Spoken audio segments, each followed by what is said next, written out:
Apprends-moi à te servir comme tu as servi. Là, j'aimerais bien parler un peu sur le temps.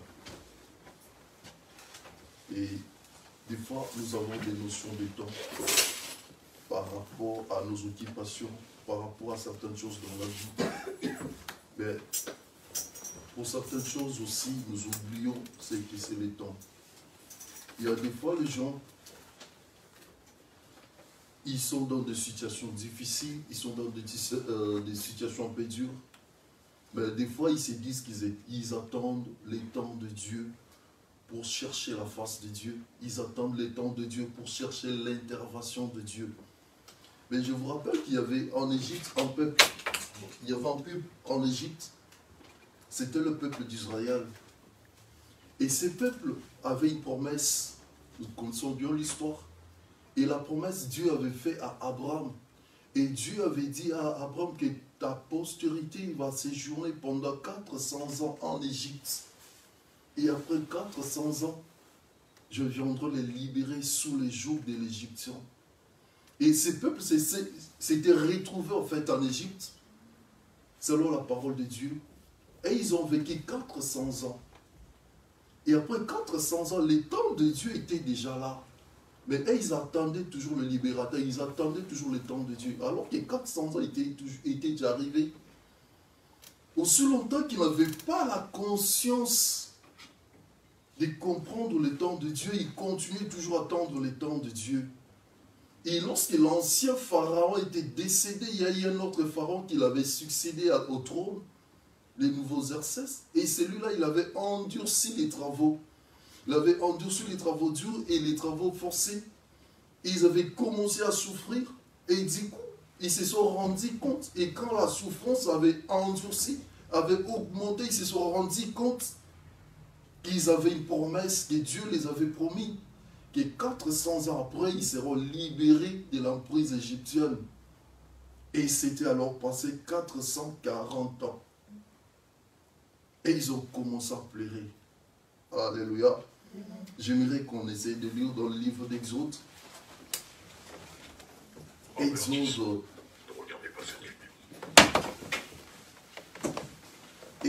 chapitre 3.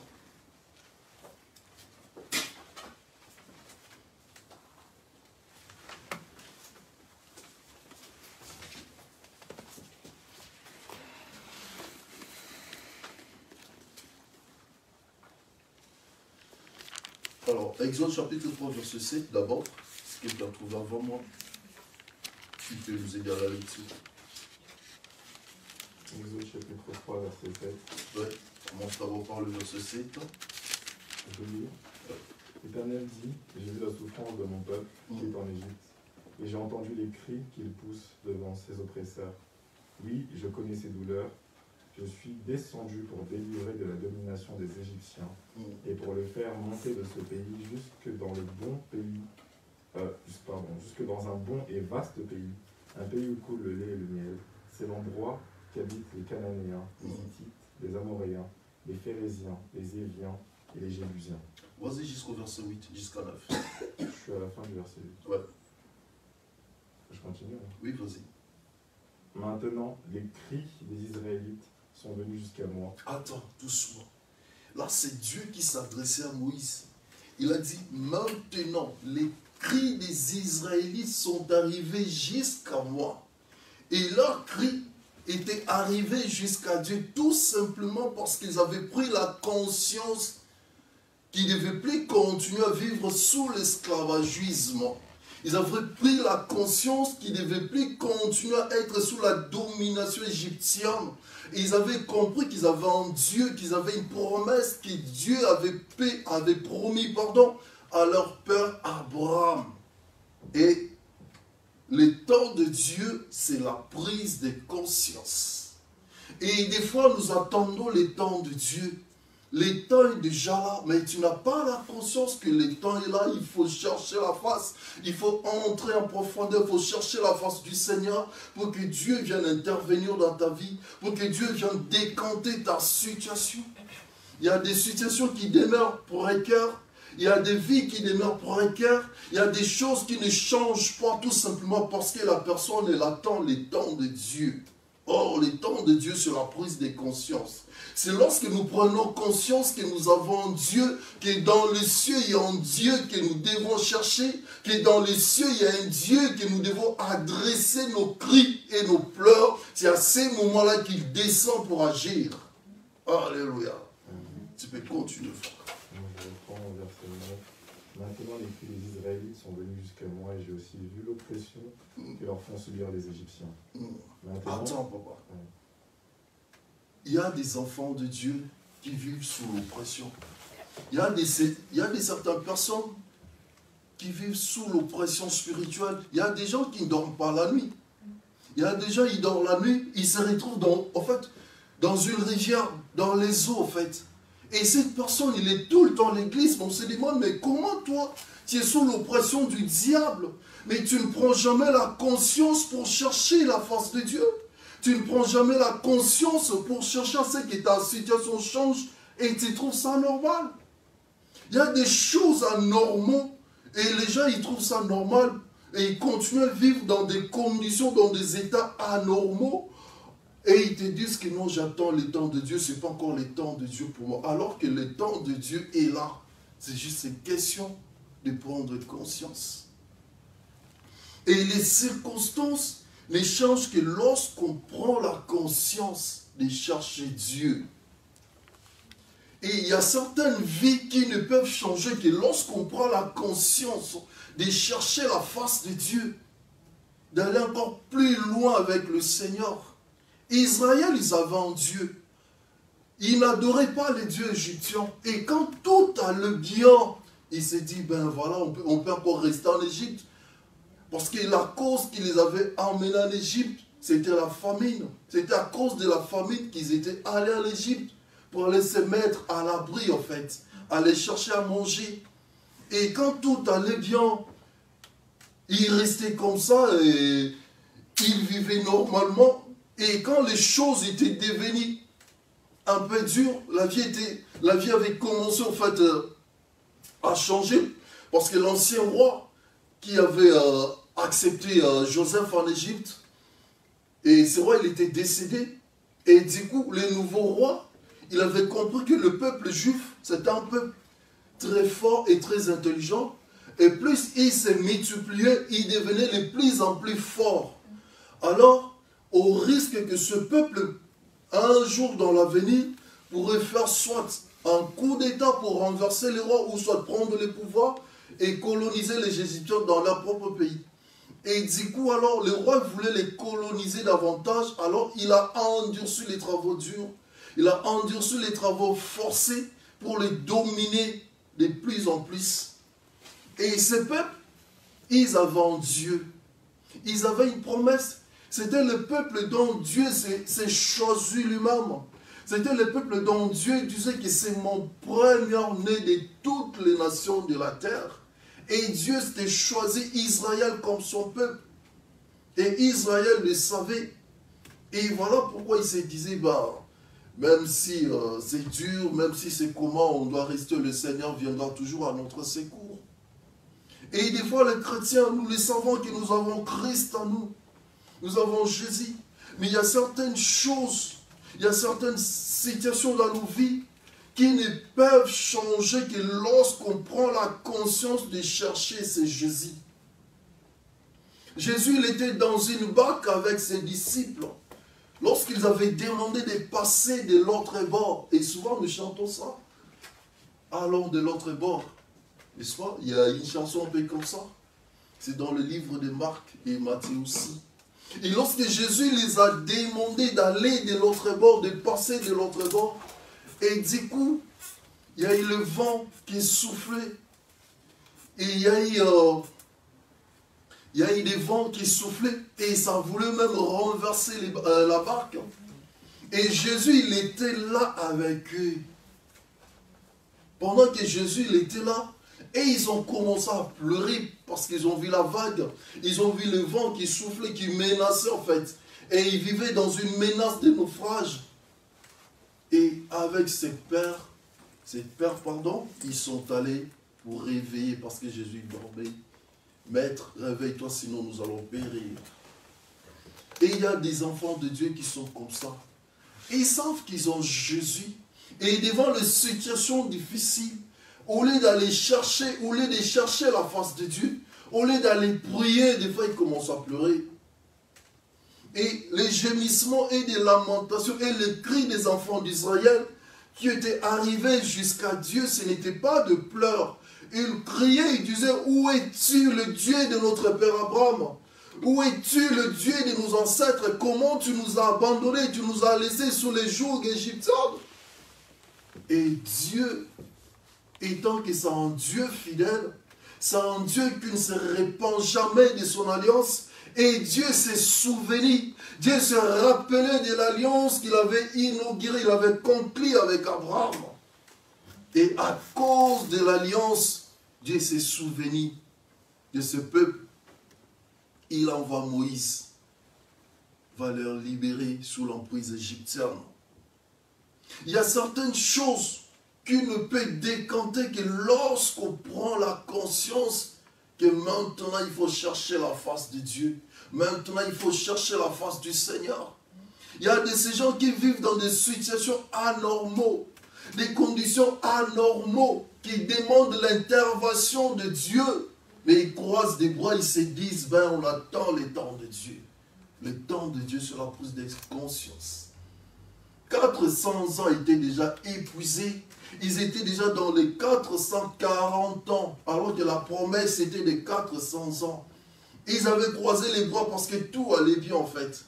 Des situations anormales et ils trouvaient ça normal. Et ils attendaient le temps de Dieu, alors que le temps de Dieu c'est la prise de conscience. Et c'est lorsqu'on prend la conscience de ta situation, lorsque tu prends la conscience des circonstances dans lesquelles tu vis, que ce n'est pas normal, tu ne peux pas continuer à vivre comme ça, et tu ne peux pas continuer à demeurer dans cette situation. Et quand tu prends la conscience, tu veux que ça change, c'est à ce moment-là que ça va changer. Et si toi-même tu ne veux pas que ça change, ça ne pourra jamais changer.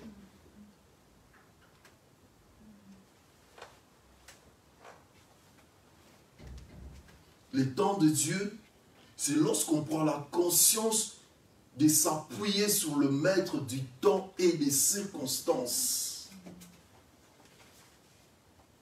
Qui a le temps et attend le temps perd son temps. Je ne sais pas si je me fais comprendre. Israël, ils avaient le temps de chercher, d'invoquer le Dieu de leur père Abraham. Ils avaient le temps de consulter ce Dieu-là pour qu'il vienne les libérer parce que 400 ans étaient déjà épuisés.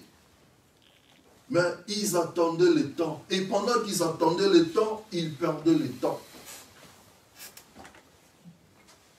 Qui a le temps et attend le temps perd son temps. J'aimerais qu'on lise un peu dans le livre de Matthieu. Et ça sera Matthieu 9, 20 et aussi Luc 8, 43.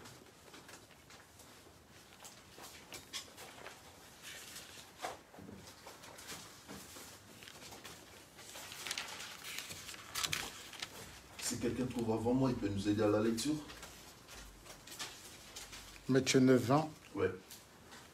Doucement. Et voici, une femme atteinte d'une perte de sang depuis 12 ans s'approcha par derrière. Allons doucement. Cette femme, elle était sous une emprise d'une maladie de la perte du sang. Et la Bible dit que cette femme, elle a souffert pendant 12 ans. Il a dépensé tout son argent auprès de médecins. Il n'y avait pas toujours de solutions. Et cette femme savait que dans cette ville, il y a un Messie. En fait, il savait qu'il y avait un Jésus. Il savait à cette époque qu'il y avait quelqu'un qu'on appelait Jésus, le fils de Marie. Et certains gens les considéraient comme ça. Il y avait aussi certains qui les prenaient pour le Messie.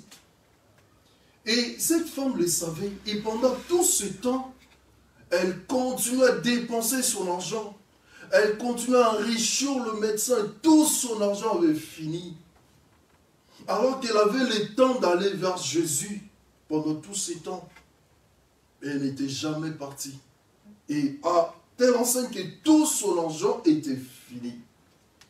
Et cette femme, un jour, lorsqu'elle avait vu Jésus dans la foule, vas-y, continue, papa. Et voici une femme atteinte d'une perte de sang depuis 12 ans, s'approcha par derrière et toucha le bord de son vêtement. Car elle disait elle-même, si je puis seulement toucher son vêtement, je serai guérie. Ah, attends. C'est lorsqu'elle avait pris la conscience d'aller vers Jésus. Et avant d'aller, elle se disait en elle-même que si je puis toucher ne fût-ce que son vêtement. Et cette femme n'avait même pas besoin que Jésus connaisse son visage. N'avait même pas besoin que Jésus connaisse son nom, ni son adresse. Elle voulait tout simplement toucher le vêtement. Après 12 ans de la captivité, elle avait pris conscience que si je touche même son vêtement, je serai guéri. Après 12 années de captivité. Et la maladie, c'est une captivité, c'est une prison. Parce que quelqu'un sous la maladie ne peut pas vivre comme un être normal. Parce qu'elle est sous une captivité. Ne peut pas se comporter comme une personne normale parce qu'elle est sous une captivité. Et la maladie en soi, c'est une captivité. Et cette femme, elle a demeuré dans une captivité pendant 12 ans. Elle a tout fini comme compte. Elle a tout fini comme argent, pardon. Et les jours qu'elle avait pris la conscience qu'il faut que je cherche la solution à ma maladie, elle est allée vers Jésus. Elle s'est dit, je n'ai pas besoin qu'elle voie mon visage. Je n'ai pas besoin qu'il connaisse mon nom. Je n'ai pas besoin qu'il connaisse mes origines, ma date de naissance. C'est juste toucher son vêtement et je serai guéri. Et ma situation sera décantée. Et il y a des gens comme ça qui sont sous la captivité satanique. Il y a des gens qui sont dans des prisons sataniques. Et ils attendent le temps de Dieu alors que le temps est là. Il y a des gens qui sont gérés et contrôlés par le diable. Il y a les gens qui sont dans des prisons. Ils attendent le temps alors que le temps est là. Cette femme, elle a vécu 12 années de captivité. Et le médecin ne l'avait pas donné la solution. Il était sous une emprise du diable. Sous une emprise de la maladie. Il y a des chrétiens qui sont sous l'emprise du diable. Ils sont sous l'emprise des démons. Ils sont sous l'emprise des esprits mauvais. Au lieu de chercher la délivrance, au lieu de chercher la guérison, ils croisent les bras, ils trouvent ça normal. Des choses anormales, ils trouvent ça normal parce qu'ils attendent le temps de Dieu. Or, le temps de Dieu, c'est la prise de conscience. C'est lui qui a le temps et attend le temps, il perd son temps. Et cette femme, elle avait compris qu'elle a tout perdu. Elle a perdu le temps et l'argent pendant 12 ans. Et les jours qu'elle s'est décidée d'aller vers Jésus, elle s'est dit, même si je touche ne fût-ce que son vêtement, elle n'avait pas besoin que Jésus connaisse son nom ni son visage. Elle s'est dit, je vais me faufiler dans la foule. Je vais me faire violence. Et Jésus, il marchait toujours avec la foule. Il était un meneur de foule. Et quand il avançait avec la foule, la femme, elle a perçu Jésus. Et elle est allée la courir. Vous savez, tous ces gens qui entouraient Jésus, chacun avait son problème. Tous ces gens qui venaient vers lui, ils apportaient toujours leur fardeau, ils avaient toujours des problèmes. Et chacun avec son problème, tout le monde les touchait. Tout le monde touchait Jésus. Et la femme, elle est arrivée, elle s'est fait violence, et s'est faufilée dans la foule, et elle a réussi à toucher les vêtements de Jésus. Du coup, Jésus s'est arrêté. Alors, je me suis posé des questions. Tous ces gens qui les touchaient, pourquoi ils ne s'étaient pas arrêtés? Parce qu'il y avait des mondes, il était au milieu de la foule, et tous ces gens les touchaient. Et pourquoi Jésus ne s'était pas arrêté? Et lorsque la femme est arrivée, elle a touché les vêtements, Jésus s'est arrêté. Il a posé la question à ses disciples. Qui m'a touché? Simon-Pierre lui a dit, Maître, tout le monde te touche. Tu es au milieu de la foule, cependant tout le monde te touche. Mais comment tu peux nous poser la question qui m'a touché? Et comment je peux savoir qui t'a touché? Jésus lui a dit, quelqu'un m'a touché. Alléluia. Et cette femme, elle n'avait pas seulement la conscience, mais elle avait aussi la foi. Et elle avait la foi que si je touche son vêtement, ma maladie va disparaître. Elle avait la foi que si je touche son vêtement, ma situation va changer, ma vie va changer. Et cette femme, elle s'est dit en elle, avant d'aller vers Jésus, elle s'est dit que si je touche son vêtement, je serai guéri. Est-ce que quelqu'un s'est dit avant de venir ici, que même si on ne me pose pas la main, même si on ne prie pas pour moi, le fait seulement d'arriver, ma situation sera décantée. Parce que personne ne vient vers Dieu et qu'il rentre tel qu'il était. Et cette femme, elle avait la foi, elle avait la confiance à Jésus-Christ. Et Jésus, papa, tu peux continuer la lecture. Je reprends à 21. 29. Non. À 29. Donc 9 et verset 20, on continue. Ok.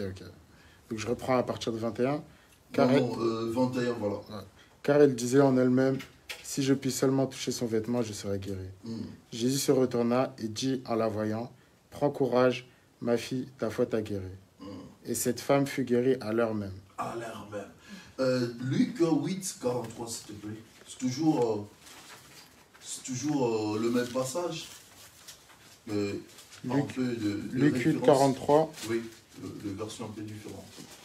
Or, il y avait une femme atteinte d'une perte de sang depuis 12 ans. Et elle avait dépensé tout son bien pour les médecins, sans qu'aucun n'ait pu la guérir. Elle s'approcha par derrière et toucha le bord du vêtement de Jésus. Au même instant, la perte de sang s'arrêta. Et Jésus dit, qui m'a touché? Comme tous s'en défendaient, Pierre et ceux qui étaient avec lui dirent, Maître, la foule t'entoure et te presse. Et tu dis, qui m'a touché? Jésus répondit, quelqu'un m'a touché car j'ai connu qu'une force était sortie de moi. Jésus a dit, quelqu'un m'a touché parce que j'ai senti une force est sortie de moi. Or, Simon-Pierre lui a dit, mais maître, tout le monde te presse, tout le monde te touche. Mais comment tu peux demander qui t'a touché? Jésus a dit non. Jésus, il a insisté. Il a dit, quelqu'un m'a touché. Et à mon avis, ce qui avait touché Jésus, ce n'était même pas la main de cette femme. C'était la foi de cette femme. Parce que tous ces gens qui les touchaient n'avaient pas la foi. Et leur toucher ne pouvait pas déclencher une force en Jésus. Et lorsque la femme a touché, une force s'est déclenchée en lui. Il a senti une force qui s'est déclenchée. Et c'est la foi de cette femme qui s'est connectée à Jésus. Et un miracle s'était opéré ces jours-là. Parce qu'elle avait la confiance. Et lorsqu'on a la conscience et la confiance au Seigneur, et les miracles s'opèrent toujours. Des vies changent et des situations changent. Lorsqu'on a la confiance à Jésus-Christ. Et nous devons faire attention avec les temps. Les temps, il n'attend personne. Les temps filent. Les temps ne nous attend pas. Il n'y a pas longtemps, on était en 2020, là on est en 2021. D'ici peu de temps, on sera en 2022. Et les temps, il avance. Et nous devons avoir les notions du temps avec Dieu, avec Jésus. Parce que le temps de Dieu, c'est lorsqu'on prend la conscience sur sa vie, lorsqu'on prend la conscience sur sa situation, sur sa maladie. On prend la conscience que je ne peux pas continuer à vivre sous la maladie parce que c'est une vie anormale. Et cette femme avait compris la vie de la maladie, c'était une vie anormale, c'était une captivité. Et ça devait changer. Et malgré tout le temps qu'elle avait perdu, elle avait fini par prendre conscience qu'elle devait chercher la face du Seigneur. Sans prise de conscience, il n'y aura pas de temps de Dieu, s'il vous plaît. C'est le temps de Dieu, c'est lorsqu'on prend la conscience. Et quand tu n'as pas la conscience, tu peux rester des années, tu attendras toujours le temps de Dieu. Alors que le temps est déjà là. Et toi, tu continues à attendre, le temps est déjà là. 400 ans étaient déjà arrivés, mais ils attendaient toujours le Messie. Ils attendaient toujours les sauveurs, les libérateurs, alors que les libérateurs, il était même né au milieu d'eux, en Égypte. Nous allons lire dans le livre d'Esther, chapitre 3, verset 10.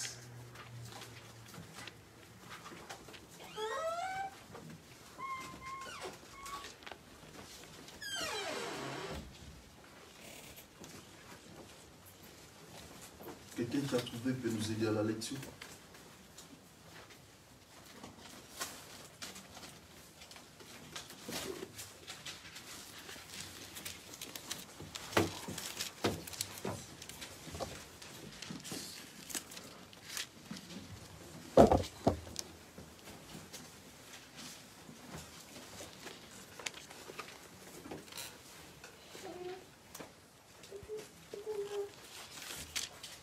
Esther chapitre 3, verset 10. 3, 10. Oh, tu commences au verset 10, voilà. Le roi ôta son anneau de la main et le remit à Aman, fils de Amatada, l'Agagite, ennemi des Juifs. Et le roi dit à Aman, l'argent t'est donné et ce peuple aussi, faisant ce que tu voudras. Les secrétaires du roi furent appelés... Attends mon frère, tu as quelle version là? Louis II? Ouais, je crois que c'est second. Ah, tu as Louis II? Ouais. Avec, Pourquoi tu veux BJC? Ah oui, parce que je suis sur BJC. T'inquiète. Et c'est mieux d'être sur la même version. T'inquiète. Oui, vas-y. Alors le roi ôta, Esther 3, verset 10. Alors le roi ôta son anneau de sa main et le donna à Aman, fils d'Amédata, l'Agagite, l'adversaire des Juifs. Outre cela, le roi dit à Aman, cet argent t'est donné avec ce peuple, fais-en ce que tu voudras. Attends. La Bible dit, Aman c'était un agresseur de Juifs. Et dans d'autres versions, la Bible dit, Aman c'était un ennemi, c'était l'ennemi des Juifs. Et nous avons un ennemi, c'est le diable. Notre adversaire, c'est le diable. Et Aman, c'était l'image du diable, en fait, contre les enfants de Dieu, contre les enfants d'Israël. Et le diable ne se réjouit jamais de notre bonheur. Et le diable ne peut jamais se réjouir que toi, tu sois erré, que toi, tu vis erré, en fait. Et le diable, il a un ministère. Et son ministère, c'est dans Jean 10, dont la Bible dit, les voleurs ne viennent que pour détruire, tuer et égorger. Et c'est ça le ministère du diable. Et c'est ça sa mission sur nous. Et quand lui, il arrive, quand il se pointe dans ton chemin, c'est pour détruire tout ce que Dieu a mis à ta disposition. C'est pour tuer, c'est pour détruire ta vie, c'est pour enlever, c'est pour voler tout ce que Dieu a mis sur toi. Et c'est ça la mission du diable. Et Aman représente l'image du diable contre les enfants de Dieu à cette époque. Parce que Aman voulait le malheur des Israélites. Il voulait le malheur du peuple de Dieu. Il voulait les exterminer tous. Et c'est ça la mission du diable. Continue la lecture. Le 13e jour du premier mois, les secrétaires du roi furent appelés, et on écrivit selon l'ordre d'Aman, aux satrapes du roi, aux gouverneurs de chaque province et aux princes de chaque peuple, à chaque province selon son écriture, et à chaque peuple selon sa langue. Ce fut au nom du roi Assuérus que l'on écrivit et on scella avec l'anneau du roi. Les lettres furent envoyées par les coureurs dans toutes les provinces du roi, afin qu'on extermine, qu'on tue et qu'on fasse périr tous les Juifs, jeunes et vieux, Qu'on petits, extermine, qu'on tue. C'est ça la mission du diable. Vas-y. petits, enfants et femmes en un seul jour, le 13e du 12e mois, qui est le mois d'Adar, et pour que leurs biens soient livrés au pillage. Ces lettres qui furent écrites portaient une copie de l'édit qui devait être publié dans chaque province et invitaient publiquement tous les peuples à se tenir prêts pour ce jour-là. Oui. Ainsi, les coureurs partirent en toute hâte d'après l'ordre du roi. L'édit fut aussi publié dans Suse, la capitale. Or, le roi et Aman étaient assis pour boire pendant que la ville de Suse était dans la confusion. Pendant que la ville était dans la confusion, pendant que toi tu es dans le malheur, et le diable, lui, il se réjouit. Il se réjouit de notre malheur. Et à cette époque, Aman, il était considéré comme l'ennemi des Juifs. Aman, il avait tellement peur de ce peuple. Il voyait que le Juif, il venait de plus en plus nombreux, il venait de plus en plus fort et puissant. Et lui, il avait vraiment peur de ce peuple. Il se disait, plus il devient plus fort, il risquerait plutôt de venir prendre ma place. Et Aman, il a écrit en fait une loi, il a promulgué une loi contre ce peuple. Et la loi qu'il avait promulguée, c'était pour les exterminer, c'était pour les détruire et tous leurs biens, commençant par le plus grand jusqu'au plus jeune. Et cette loi a été publiée dans toutes les provinces du pays. Et tous les gouverneurs avaient fait entendre cette loi auprès du peuple juif. Et lorsque le peuple juif avait su qu'il y avait une loi qui était établie pour leur destruction, ils se sont mis dans une confusion en fait. Et du coup, Mardoché, il a envoyé Mardoché en fait. Il était juif, c'est vrai. Il vivait dans le pays des Souris à cette époque. Et Mardoché, il a envoyé des messages à la reine Esther. Et la reine, c'était la personne, en fait, Esther, c'était une fille juive. Elle était devenue reine à la place de la reine Vashti. En fait, je ne vais pas répondre l'histoire. Alors, du coup, Esther, il avait peur d'aller demander la faveur du roi pour qu'on puisse changer la loi qui a été établie contre le peuple juif. Parce que pour aller vers le roi, il faut que le roi te convoque. Et quand tu n'es pas convoqué pour aller vers le roi, et tu seras puni de mort. Alors Esther, connaissant cette loi, elle s'est réservée pour aller à là qu'il y avait un malheur qui voulait s'abattre sur son peuple. Et la date était déjà fixée, les jours du malheur, en fait, la date du jour du malheur était déjà fixée. Et à tel jour, à telle année, plutôt à telle date, il y aura une dévastation, une destruction contre le peuple juif. Alléluia. Alors, le peuple d'Israël, il n'avait pas d'autre solution que de prier. Le peuple d'Israël, il n'avait pas d'autre solution que de chercher la face du Seigneur pour que la loi qui est établie contre eux soit changée. Et le peuple d'Israël n'avait pas d'autre solution que de jeûner et de prier. Et lorsque Esther avait compris qu'elle n'avait pas le pouvoir d'aller vers le roi, elle a demandé au peuple de prier et de jeûner. Elle a demandé à tout le peuple du pays, le peuple d'Israël qui vivait dans ce pays à cette époque, de jeûner et de prier le Seigneur.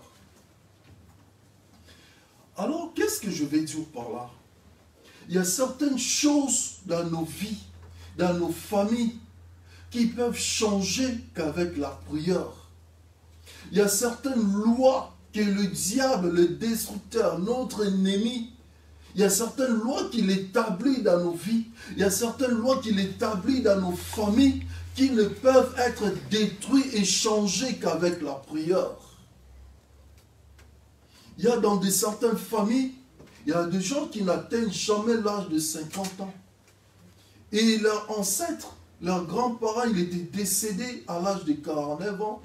Et tout le monde, il meurt soit à trentaine d'années, soit à quarantaine d'années. Et personne n'atteint 50 ans.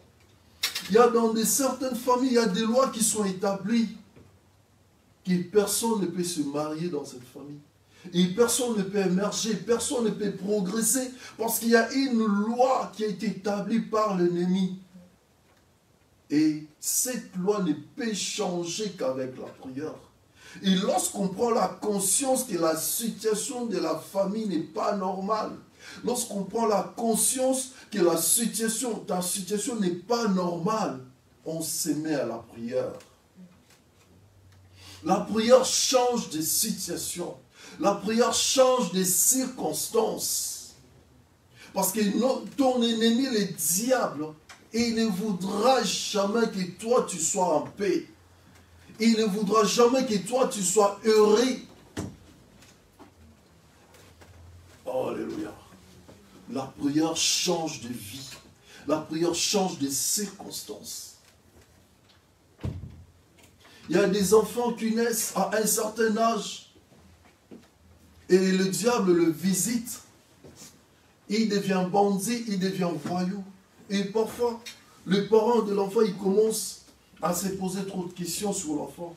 Alors que le diable avait croisé l'enfant sur son chemin. Et il veut détruire son avenir. Et cet enfant ne peut être sauvé qu'avec la prière de ses parents. La prière change de circonstances. Et si le peuple d'Israël, si les enfants d'Israël n'avaient pas pris la conscience de jeûner et de prier, et cette loi allait tomber sur eux, ils allaient tous mourir. Parce que Aman, il avait déjà donné l'anneau, en fait, le roi, il avait déjà donné l'anneau royal à Aman. Il avait donné l'ordre de détruire tout ce qui appartient aux Israélites, de tuer du plus grand jusqu'au plus jeune. Et c'est ça la mission du diable, le destructeur de nos vies, le destructeur de nos projets, le destructeur de nos âmes. Le diable, il a détruit les âmes de beaucoup de gens. Il y a beaucoup de gens qui marchent, qui marchent et toi tu le vois, il est normal, alors spirituellement il n'est pas normal. Son âme a été déjà vendue au diable. Parce qu'aujourd'hui, il y a des choses qu'on nous balance à la télé. Une fois que tu suis, tu regardes automatiquement, ils vendent ton âme au diable. Il y a des musiciens qui vendent les âmes au diable. Parce que le diable, sa mission, c'est de détruire. Et une telle personne dont son âme est vendue au diable, tout ce qu'il peut faire dans sa vie, il n'y aura jamais de progrès. Il n'y aura jamais de réussite. Parce qu'il porte la marque du diable. Parce que son âme a été déjà vendue au diable. Et une telle personne, il est sous la captivité. Il est contrôlé par le diable. C'est un esclave. Or, l'esclave n'a pas une volonté. Parce que sa volonté dépend de son maître. L'esclave vit tout en dépendant de son maître.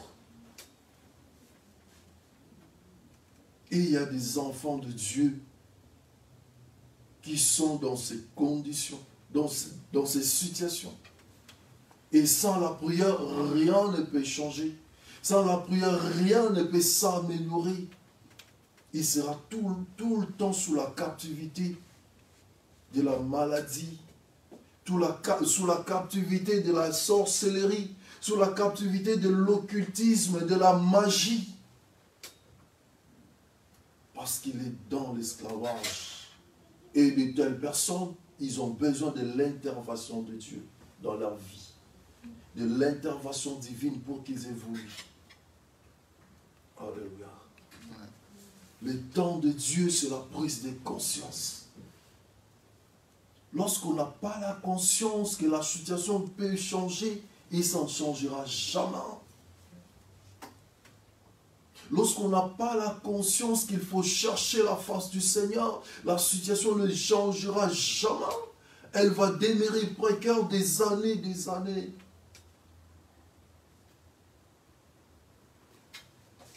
Et Jésus-Christ dit, ce n'est pas vous, mais c'est moi qui vous ai choisi pour que vous alliez, que vous portez des fruits et que ces fruits demeurent. Parfois, tu te poses des questions. Depuis que tu es devenu chrétien, tu ne portes jamais de fruits. Peut-être tu as fait 5 ans dans le Seigneur. Peut-être tu as fait 10 ans dans le Seigneur, mais tu ne portes pas toujours les fruits.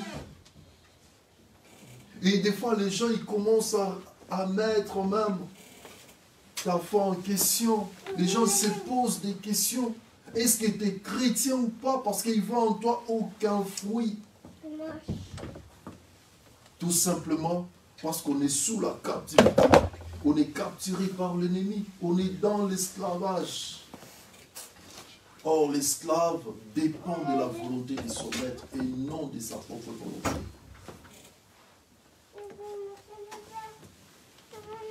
Et je ne sais pas, le Seigneur, il nous interpelle. Je ne sais pas pourquoi le Seigneur il nous interpelle tous à la prière, je ne sais pas. La prière change de vie. La prière change des circonstances. La prière change des conditions de famille. La prière change des lois établies dans des familles. La prière change beaucoup de choses dans nos vies. Et la prière, c'est la clé de tout. Et sans la prière, personne ne peut faire face à l'ennemi. Personne ne peut faire face aux géants sans la prière. Et la prière, c'est une arme efficace. Et lorsqu'Israël avait pris conscience qu'il devait chercher la face de Dieu, Dieu a appelé Moïse, il a dit, j'ai entendu, les cris de mon peuple sont arrivés jusqu'à moi. Est-ce que tes prières arrivent jusqu'au Seigneur? Est-ce que tes cris, est-ce que tu as déjà pris la conscience de crier vers Dieu? Ok. Et crier là, c'est différent. Et crier avec la foi. Parce que cette femme qui avait touché le vêtement, elle n'était pas la seule à toucher. Il y avait plusieurs femmes. Mais elle avait la foi. Et c'est cette foi qui avait arrêté Jésus. Et il a demandé à ses disciples, qui m'a touché? On peut tous prier, c'est vrai. Est-ce que cette prière, elle est fondée sur la foi? Ok. La prière change de circonstances. Que le Seigneur bénisse sa parole. Amen.